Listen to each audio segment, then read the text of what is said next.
NATO nations decided that the alliance will acquire the capability to defend European territory and populations against missile attack. This animation illustrates how NATO's ballistic missile defense capability is designed to work in a hypothetical scenario. NATO conducts thorough planning to make the best use of all weapon systems and sensors under its command. First, the threat posed by hostile missiles is determined based on intelligence estimates of threat capabilities. Next, national critical assets and areas are identified, and a detailed defense planning process begins. Finally, ballistic missile defense assets are assigned specific roles. Early warning is provided by satellites to sea and land-based assets deployed as part of the defense design.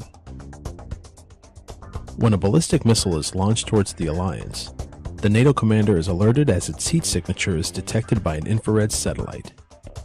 That information is then transmitted to a ground station for analysis. Planning and analysis are led by NATO's Headquarters Allied Air Command in Ramstein, Germany. When the threat is confirmed, the information is sent to all appropriate command centers, sensors, and weapon systems.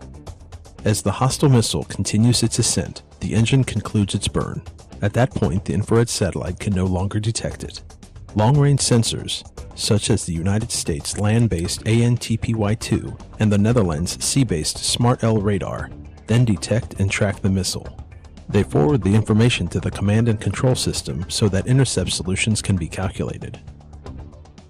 The NATO tracking capability also includes the U.S. Navy Aegis Combat System, featuring the AN-SPY-1 radar, which is capable of tracking more than 100 objects.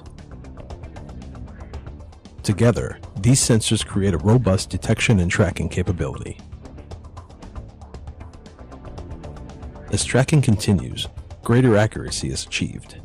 The sensors follow the missile as long as possible and share updated information with all other systems.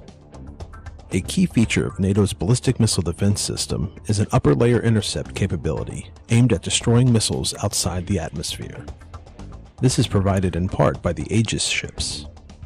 In the future, additional systems like the Terminal High Altitude Air Defense System, or THAAD, could also provide additional capability. In our hypothetical scenario, one of the threat missiles is engaged and destroyed in space. Threatening missiles that do re-enter the atmosphere become the responsibility of lower-layer elements, such as the Patriot system used by Germany, the Netherlands, and the United States, and the SAMP/T system used by France and Italy. All sensors continue to track threatening missiles. As the threat comes into range, lower-layer shooters engage and destroy any remaining hostile missiles. In November 2011, during the live-fire exercise Rapid Arrow, NATO commanders successfully tested essential elements of the interim NATO missile defense capability, using it to plan, coordinate, and carry out engagements against live ballistic missile targets.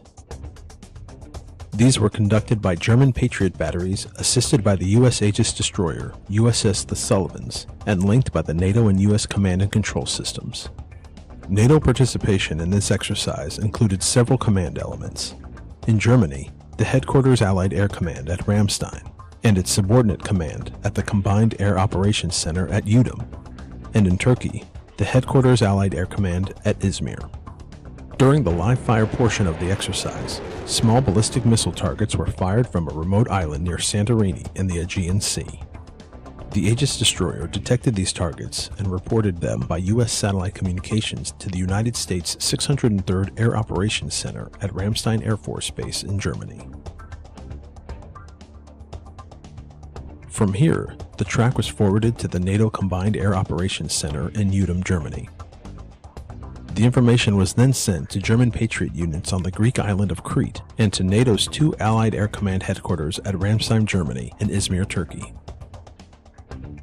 When the German Patriot systems detected the target, they reported the track over a NATO satellite link through Verona, Italy, to the NATO Command and Control node in Udom.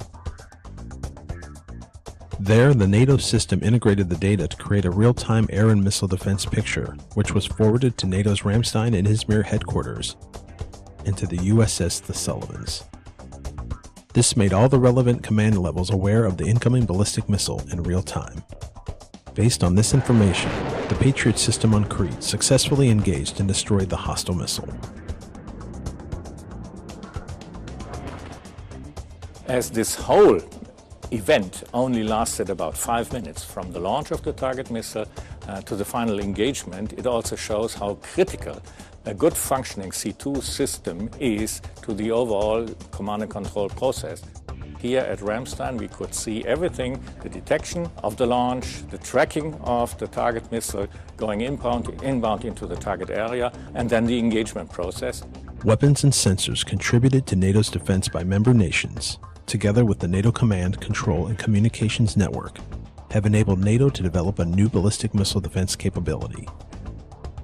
This significantly increases the alliance's capability to address missile threats and enhances the security of NATO populations, territory, and forces.